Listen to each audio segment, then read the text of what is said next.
Okay, so today we're going to start by talking about PCR tricks. So there's some funky PCR reactions. You should learn what they do and how to utilize them. We're going to start the discussion by first kind of brainstorming how to add little tags. So when I say tags, what I mean is typically like little affinity tags or epitope tags. Okay, so an affinity tag, give me an example of a little affinity tag that we've already talked about. Okay, good. So a His6, that's a little affinity tag. It's only 6 codons that code for 6 histidines. That's gonna cause a protein to bind to a metal column that you can purify that protein with. What's an epitope tag?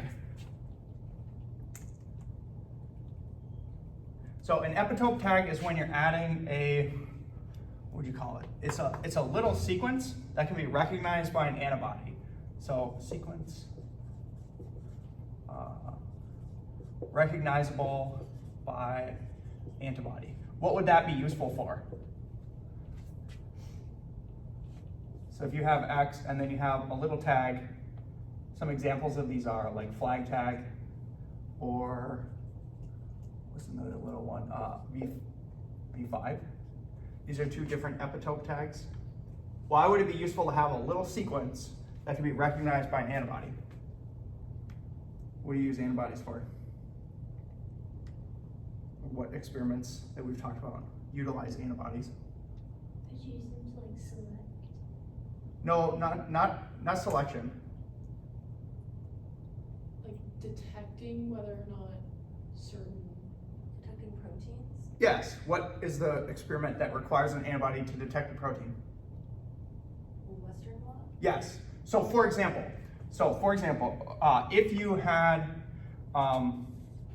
gene X and you were going to put gene X in a plasmid and nobody had ever studied this gene before, so there was no like available antibody that recognizes protein X, it might be very, very useful under that circumstance to insert a little tag right there so that when X gets made, there's this little flag tag on it. And then if you ever need to detect where it is or if it's being expressed, you can run a Western blot with an antibody that recognizes anti-flag, okay?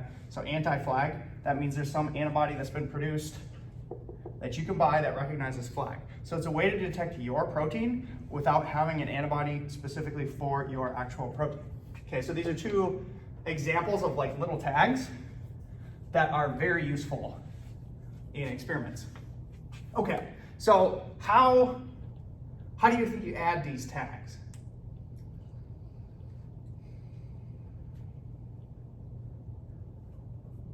Any brainstorm, any hypotheses? Okay, you need the gene, and you need to put it in front of what you're looking for after the promoter. Yes, okay, so you need the gene. So you're identifying where we need to put it. There's a promoter. It needs to go in front of the gene. But then you also you're gonna need to add a start codon. Okay, so you're gonna need to add a start codon. You're gonna need to put your little tag sequence here. Okay, so this is where it goes. This would be called an N-terminal tag. Okay, so remember proteins are polymers of amino acids, and on this side is the amino group, and on this side is the carboxylic acid. So this is the N-terminal, the N-terminus. This is the C-terminus. So this would create an N-terminal tag. You could do it a different way. You could do a C-terminal tag. You could have a promoter. In this case, your start codon's here. In this case, you insert a tag right before your stop codon. And in this case, now you have a tag coming off the C-terminus. That's a C-terminal tag. Okay, so these are different types. You can also have tags in the middle. You can insert tags in the middle of the sequence. That's uncommon though. Okay, so there's N-terminal, C-terminal tags, but how do you actually make these? How do you actually like insert the tag? Clone it in. Yeah, how would you do that? So, okay, so you can clone it in. That's the first way we're gonna demonstrate how to insert a tag. So here's your gene X. If you're cloning it in, you're gonna have a primer here and a primer here. How would you set it up, or what would you change so that it clones it in? So if you're gonna clone the gene, you're gonna use PCR. PCR is gonna have forward and reverse primer. What do you need to change to get it to add a tag? Let's say an N-terminal tag. Let's say N-terminal his tag. What do I need to change?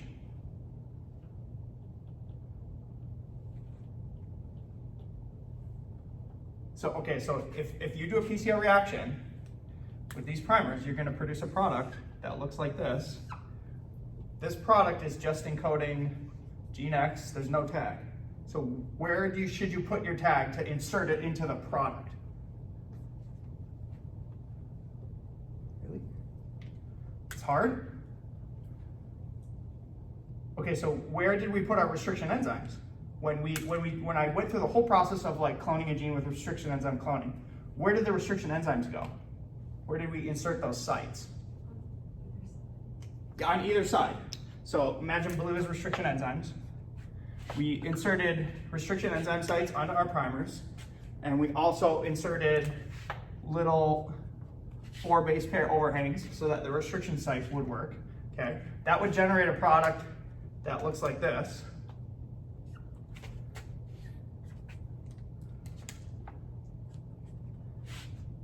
Okay, and then when you actually clone this thing, you cut it with a restriction enzyme, it'll cut and it'll make an overhang that looks like that, and it'll make an overhang that looks like that. So in this case, we've amplified a gene, we added in restriction sites, but there's still no tag, so where should we put our tag? How should we put it so that it adds a tag to the gene X? Would have to be within the restriction enzymes. Yeah, okay, now you're understanding. Okay, so we need to insert right there the actual site. So if we're gonna do his tag, it's gonna be cat, cat, cat, cat, cat, cat. That's gonna be inserted right there. Is that gonna work? So what that's gonna do is that's gonna produce something that looks blue.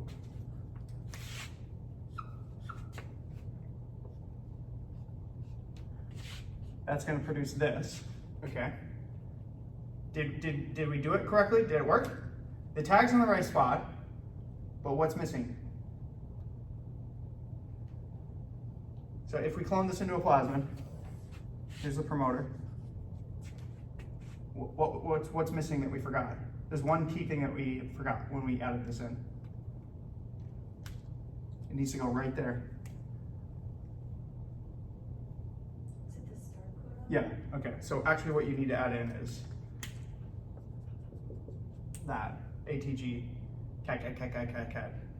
And then this could be cloned in. And then this would have a start codon and your his6 tag. So that's one way to do it. So it's as simple as you design your primer matches the annealing site on the gene X, and then you just go to the left of the primer and you literally just type in the sequence and then you order that primer. And when this gets amplified by the PCR, every product will have inserted his6 tag because it derives from those primers. Does that make sense? So one way to add a tag is put it into your primers. Build into primers. That's one way to add a tag. Okay, and you could add a C-terminal tag by just putting it on the reverse primer instead.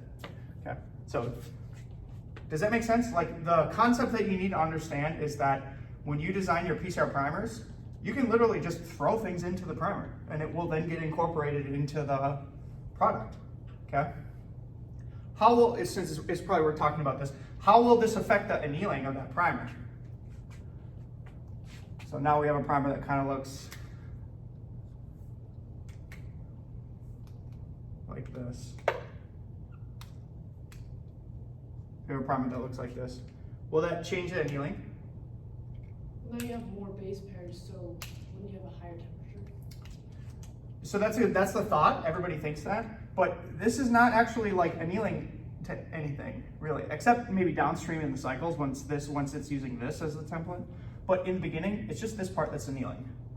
So it doesn't actually change the annealing temperature that you'd set on your thermocycler, but it can make the reaction less specific because you have these other bases and they might be looking for other sequences. So if you PCR'd this gene from like a whole genome and you have real funky like long primers, you might get some non-specific products. But in general, this works pretty well, okay? So that's one way to add a tag. Okay, another way to add a tag is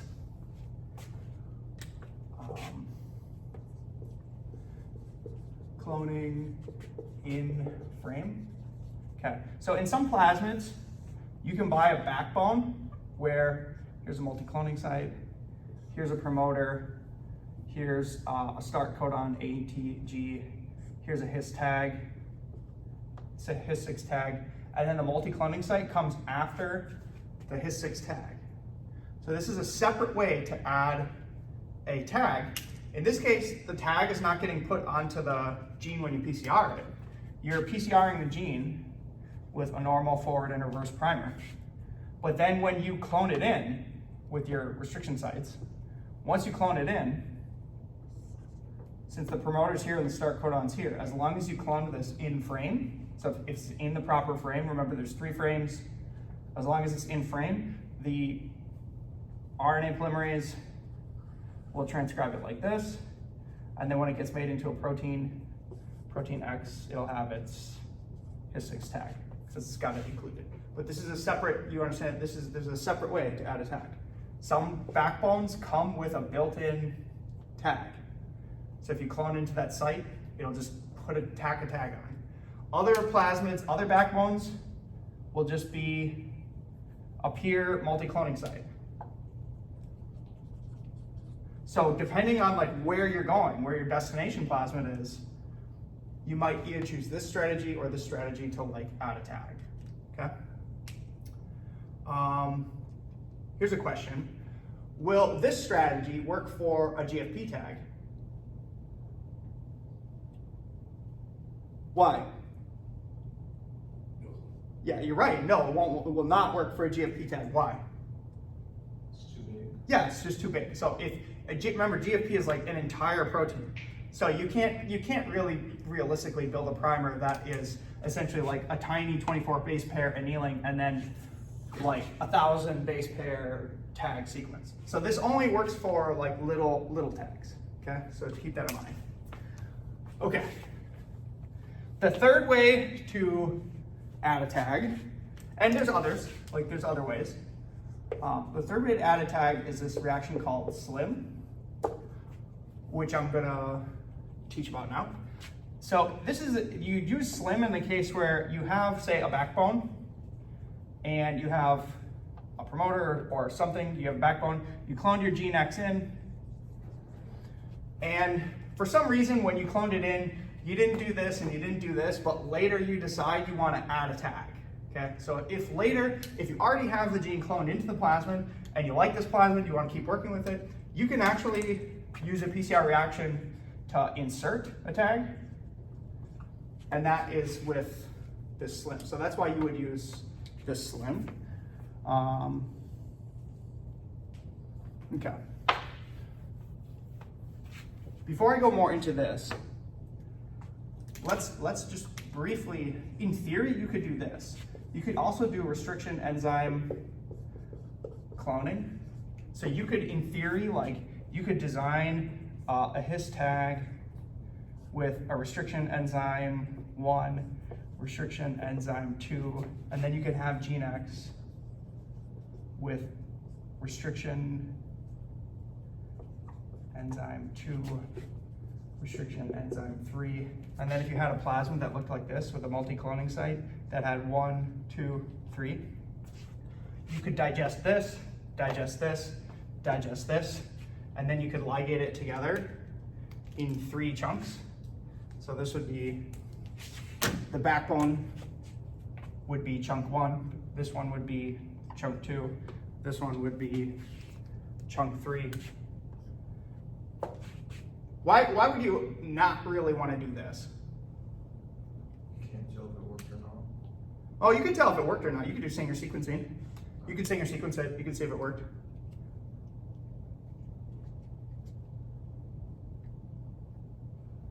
What is it about this that's more cumbersome than this one?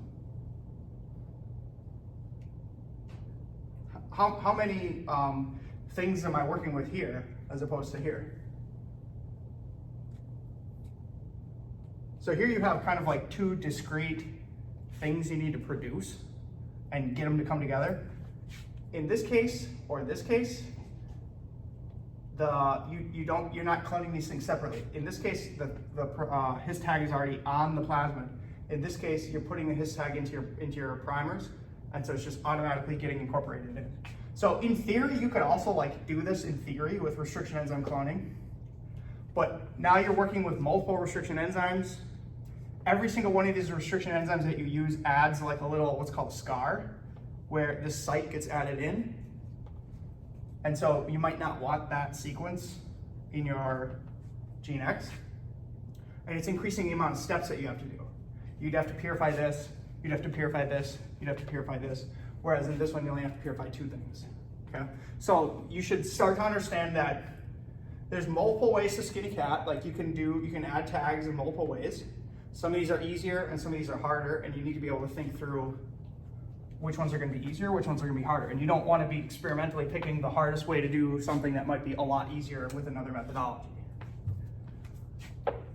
Okay, let's talk about SLIM. SLIM is pretty easy to understand as long as you follow the site-directed mutagenesis lecture.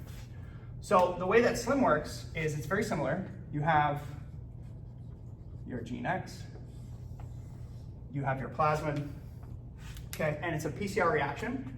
So what it stands for is site-directed ligase independent mutagenesis. Okay, so it's site-directed, so you get to choose the site where you're inserting your little sequence. Wherever you want to insert, you get to choose. It's ligase independent, so you don't need to use the enzyme ligase, which you would use if you did restriction enzyme cloning.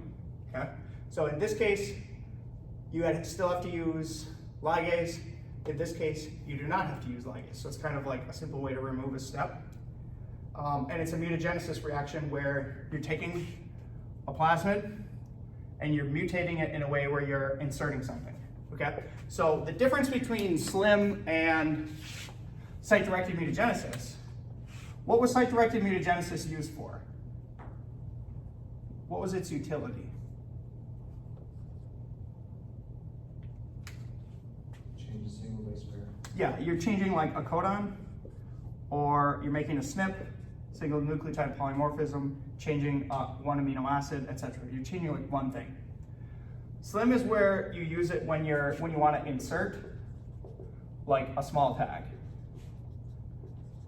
And you can also use it for deleting chunks, so deletions of chunks. Like if I wanted to delete this chunk of gene X, I could do that with a SLIM reaction. Or if I wanted to delete a piece of the backbone, I could do that with a SLIM reaction. So you can use it to either insert little things or delete out large chunks. So that's what it's used for. Okay, how does it work? Let me draw this bigger. I'll erase these.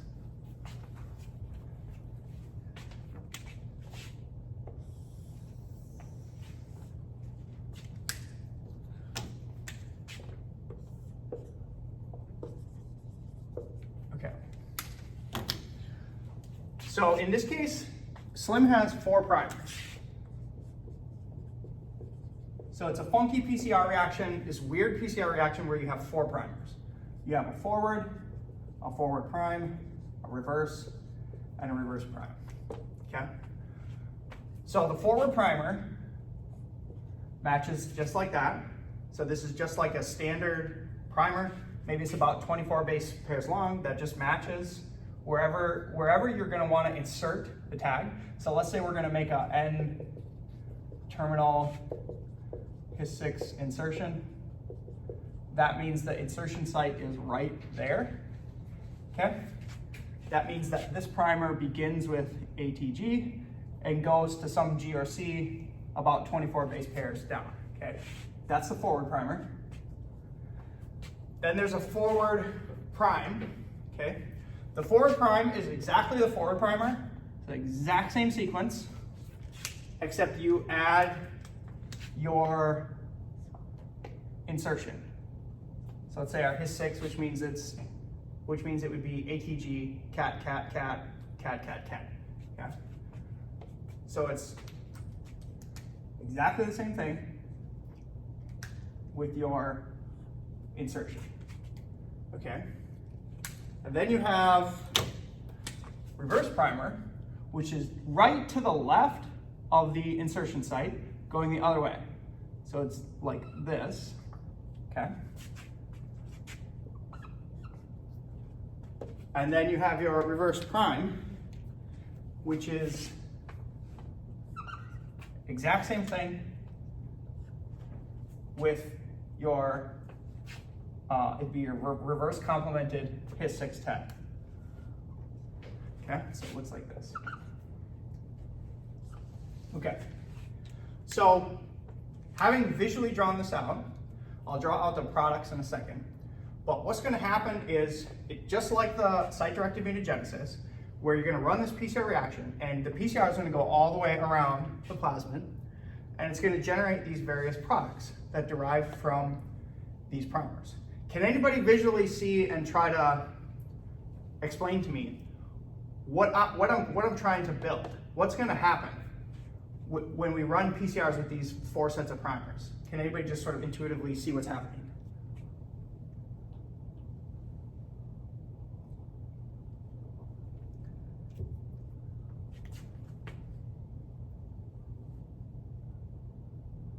Okay. If nobody can guess, then we'll draw it out. Okay. I'm debating. I'm gonna make this. I'll leave this. I'll make this smaller, and then I'll draw out the products. Okay. Slim is kind of like a mind. It like messes with your mind. Okay. So let's just think through. What are all the products that can be produced with 4 sets of primers? Okay. So in one case, if the F primer went all the way around and reacted, so it went all the way around. So imagine this is kind of like open. Okay, went all the way around and combined with this reverse primer, you would get a product that looked like this. And let's make it double-stranded. So this is the case where F combines with R, okay? Then you can get a product where F combines with R prime, okay? So that would look like this.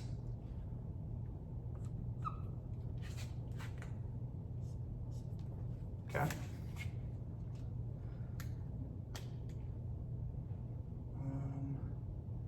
Wait, did I do it right? Yes, okay. And now you can get 2 other products where F prime can combine with R. Okay, so that one looks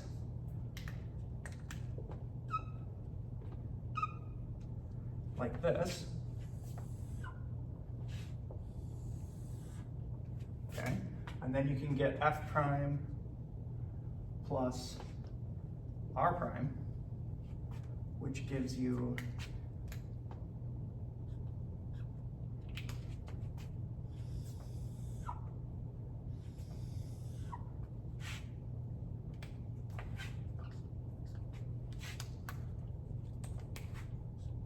this.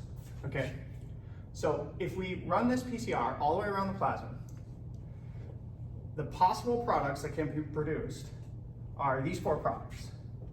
1, 2, 3, 4. Everybody agrees with that, right? We can mentally understand that, okay? What happens now if, so the conundrum that now needs to be solved is, these are linear products. It's not a sealed circle yet, okay? And also too, the sites have not been inserted yet. So then what happens is after the PCR, so step 1 is this PCR, this funky PCR. Step 2 is you heat these up. So sometimes the symbol for delta is also heat. So you heat these up. What's gonna happen when you heat them up? These products up. They'll denature, okay, so they'll split apart, okay? And then you have a cool step, so hot and then cold. So you're gonna denature them.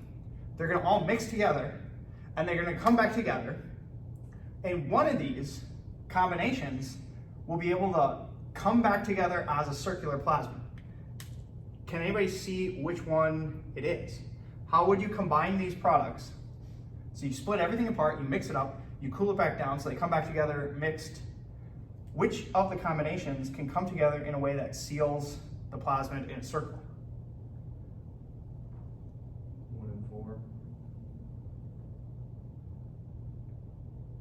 Let's test this out. Okay, so I don't actually know. I have to like draw this out and figure it out. Okay, so let's do the test. So if what you're trying to create, to understand what you're trying to do, is you're trying to create overhangs. Overhangs that come together and match, okay? So right now there's no overhangs because all these products are equal. But when you break these apart and bring them back together, you will get overhangs. Because if one of this combines with this, that would produce an overhang. Okay, so let's see. So if this would be 1, that would look like that. And you said 1, what'd you say, 1 and what? I thought, okay. I meant 1 and 1, and then 4 and 4.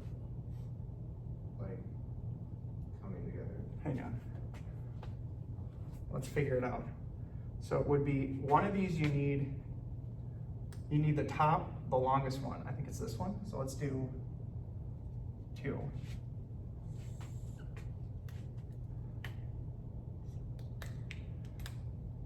So if one of these combines with 3, that would give you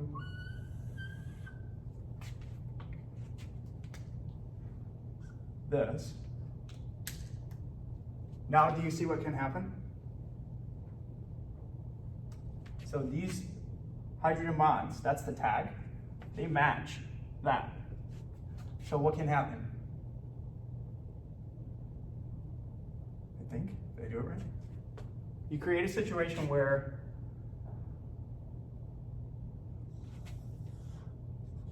it should be able to loop around, although I might have got the products wrong. Now I'm botching this.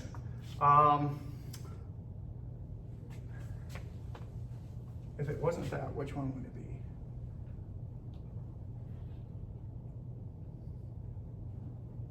Fuck, I botched it up. Well, okay, here's what you need to understand, is one of these, well, essentially, when you mix these up, one of these combinations comes together and you create a situation where it just loops around and it can anneal, because this can anneal to that. At least we understand conceptually like how that happens, even though we might not be able to precisely draw, okay, what's this top one of this one and the bottom one of this 4, but we understand conceptually that one of these mixtures comes together and it produces this thing that can seal around, and it creates a circular piece of DNA, and you can transform that in, okay?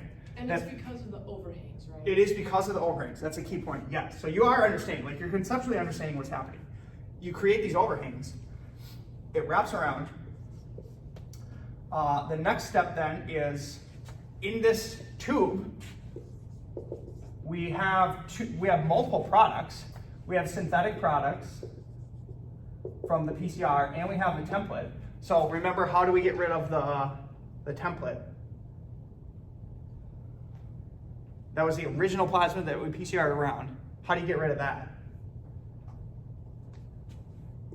After the PCR reaction. This was same as site-directed mutagenesis. Exact same. You add a key enzyme. That denatures it. No. And D1. DPN1? So you add D, that's a D. DPN1. Remember what's special about DPN1? It cuts no, it cuts methylated DNA. Cuts methylated DNA. And the one that was your template from bacteria is the methylated one. So then the DPN1 cuts that. This is your synthetic one that's left over. You transform that in. And then you select for it. And you can culture the bacteria, and then you can sequence, send your sequence to figure out if it worked. Okay, conceptually we understand how that works, at least a little bit. I'm not gonna give up. I don't wanna give up on this, but yet I don't wanna spend 10 minutes. What's confusing me is like the three-dimensionality of should it be that. So for one, why can't it come together? If two of This those- one? Yeah, if two of those strands were denatured, why couldn't they come back together? Well, they could come back together like this, but it can't circularize because there's no overhang for, this is a blunt end.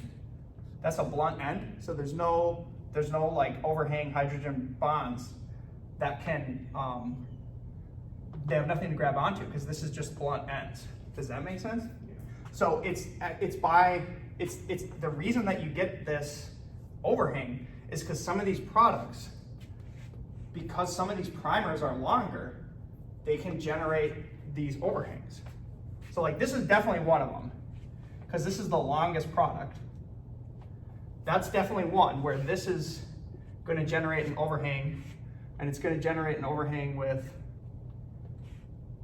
yeah, with one of these, yeah. So it's, I did bad color coding, but that's what it is. You get these overhangs. Okay, I botched it. But you can do this, okay? Does that make sense? Okay, let's go to the next thing. How much time do I have left? 18 minutes. Okay, good. The next thing is a little bit easier to understand. If you really want to get into the nitty-gritty of SLIM, I attached the paper. You can actually read the paper, and this is the diagram if you want to try to understand it. I have a better movie I'll post that actually explains it better, where I got it right. I should have practiced. Okay, let's do now Gibson assembly. That's bad.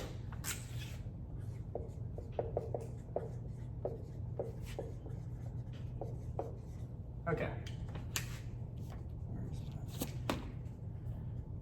Okay, so the purpose of Gibson assembly is there's many times in cloning when you want to produce some kind of a insert that might have some section 1 plus some section 2 plus some section 3. Give me an example of like when you might want to do this. You want to make an operon?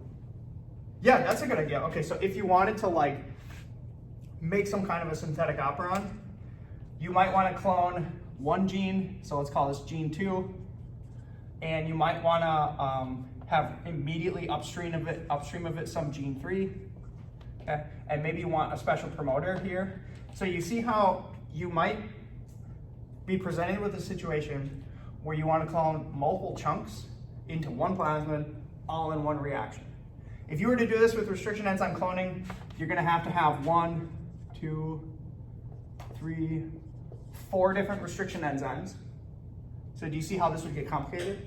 What's the downside? The more restriction enzymes you use, what do you more and more have to worry about?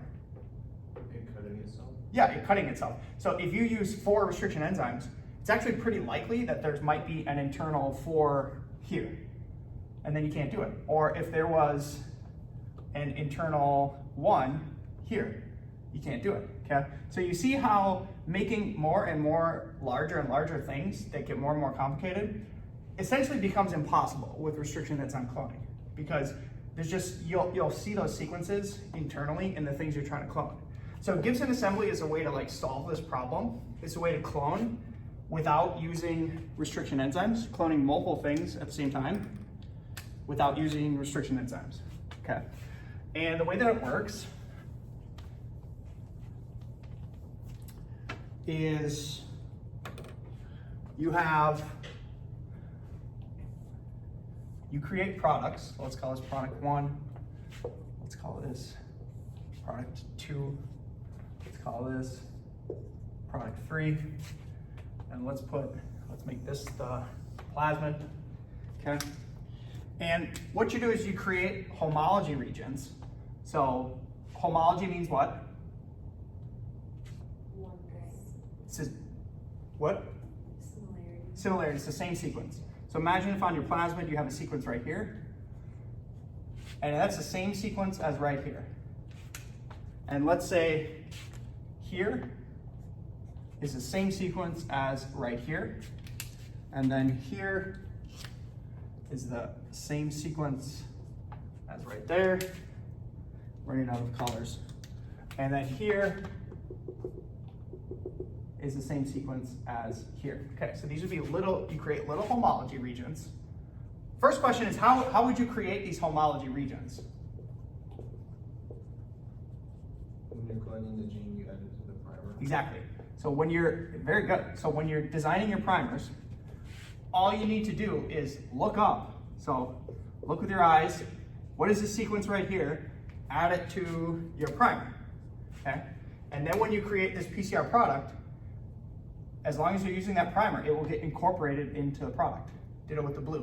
You'd look at whatever this sequence is here and you'd incorporate it into your reverse primer. And then when you make this product, it'll get incorporated in. So hopefully we all understand you can create these little homology regions by just adding these sections into your primers, okay? Then to actually do the Gibson reaction, where is it? My list of reagents. Okay, you add in the tube. So this is, the first step is the PCRs. PCRs, where you're kind of like assembling this, you're assembling this, you're assembling this in 3 separate PCRs. And then you have this plasmid that you probably linearized with a restriction enzyme, okay? And then the second reaction is the Gibson reaction. And into the Gibson reaction, you have a 5', it's called T4 exonuclease, a polymerase, these are the ingredients, and a ligase. Plus you probably have buffer, plus you probably have water, okay? And then you're mixing in your reaction, your amplicons, plus amplicons. Okay, so T4 exonuclease. What's an exonuclease gonna do? We did define this in an earlier lecture. So there's 2 types of nucleases, exo and endo. It's gonna cut on the end? Yes, very good. Okay, and this is a special one that only does 5'. Okay, so if this is 5 to 3, and this is 3, 5, 5, 3, 3, 5, 5, 3, 3, 5. Okay, so when you add T4 exonuclease, which is a 5' exonuclease, what it's going to do is it's going to go to the 5' side and it's going to cut that in. It's going to go to the 5' side and it's going to cut that in. 5', cut that in. 5', cut that in. Cut that in. Cut that in. Ditto on the backbone. Now what can happen? What can happen now? What are these? They have overhangs. Yeah, these are just sticky ends. These are now sticky ends. So it's like a enzymatic way to create what restriction enzymes create, which are sticky ends, okay? And this combined here, this combined here, this combined here, and this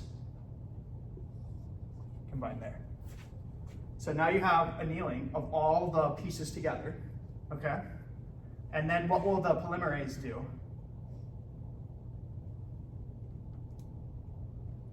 What's kind of missing that will get written in by the polymerase?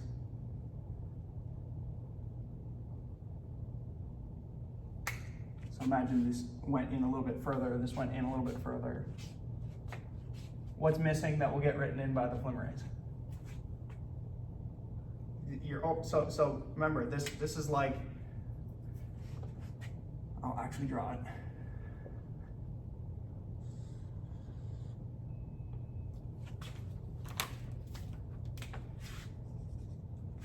This plasmid is double-stranded. you say it's the complement? Yeah, essentially like there's a little chunk of it that's missing. That's all I'm looking for. Is hopefully you see that. Like there's a little chunk that's missing now.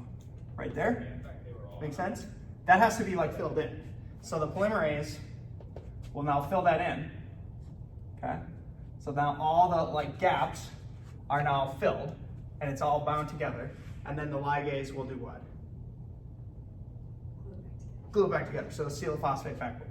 So then what you've then produced, the final product, is then just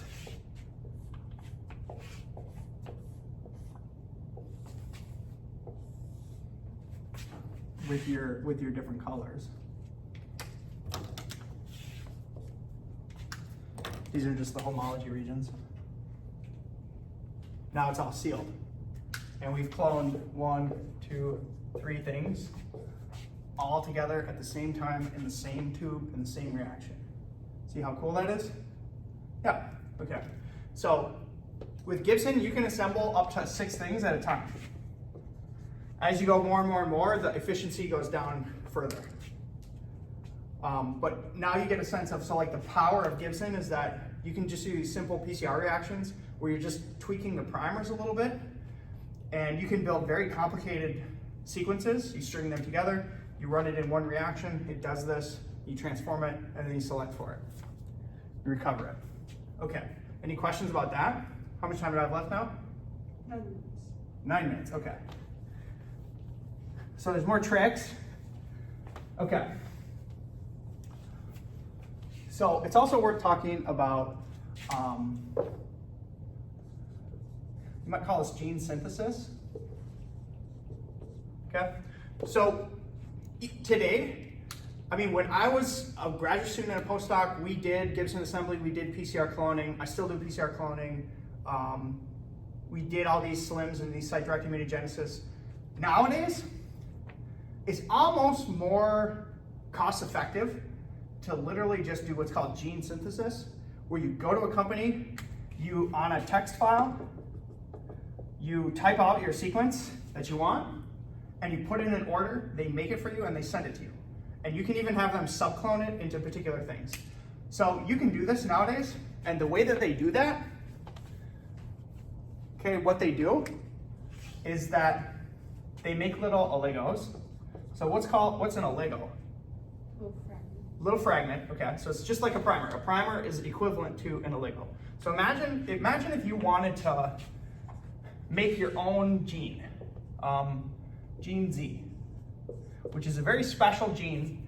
You designed every single base pair in the sequence, something special that you picked out. Maybe it doesn't even exist in nature. So you can't PCR it because it doesn't exist. You're creating it brand new on the spot in the computer, okay?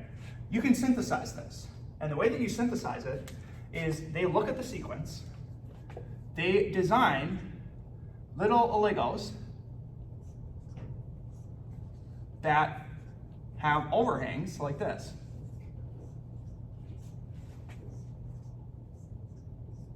Okay?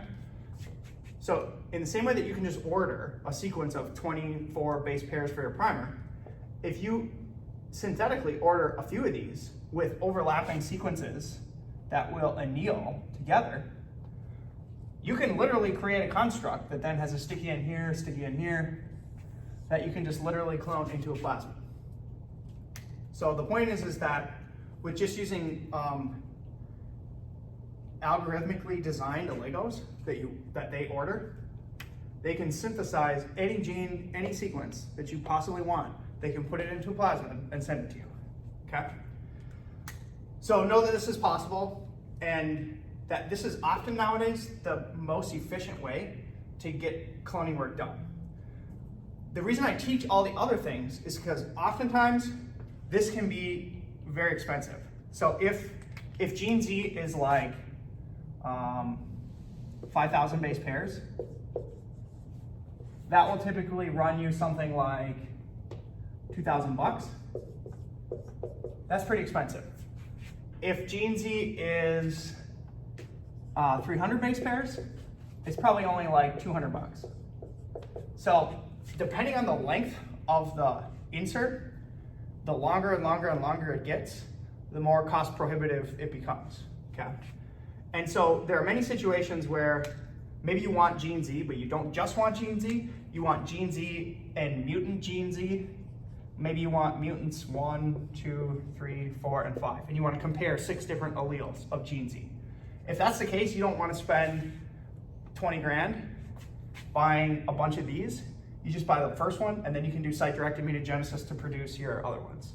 Does that make sense? So you should understand that by knowing all these, you have increased your skills, and you can open yourself up to do different experiments by combining these different things. So this technique, in combination with Gibson assembly, was used to actually create the first synthetic genome. So when the mycoplasma cell that I've told you guys about before, where they synthesize the entire genome from scratch, this is how they did it.